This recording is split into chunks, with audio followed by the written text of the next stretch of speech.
Did you preach your mom's funeral? No, I couldn't. I couldn't. Dad did hers. Dad did Josephine's. I couldn't. I think sometimes, Frank, and I hope nobody who's done it will be mad. I don't mean anything by it. I think sometimes we've got to be the mourner. I think sometimes we got to be the son or the daughter. So sometimes we just need to, we preach this all the time. We need to sit where they sit.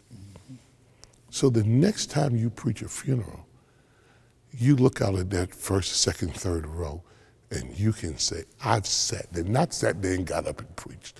I sat there and struggled through it like you're doing right now. I sat there and cried my way through it. Because I think sometimes in the preaching, it gives us a chance to show we're strong. And sometimes you just need to be weak. Sometimes, so I didn't want to do Dad's funeral. Tell you a story about that. Dad had a best friend, Dr. Marcus Harold Morgan, Emerald Avenue Church of God in Chicago. They were Pete, repeat, frickin' frack. Dad always said, I want Doc to do my funeral. So one year, he called me in January.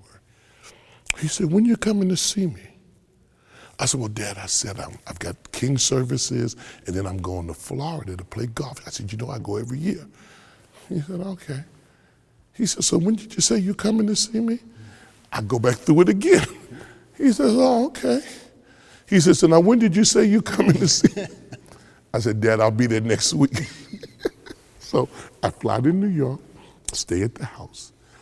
That evening, that afternoon, he said, I want to talk to you tonight. I said, okay. So one of my friends came by. We went out to eat. I got home like 12:30, 1:45. Like a kid, I'm tipping in the house. Dad is sitting in his study. I said, you still up? He said, I told you I wanted to talk to you. Them old men were something.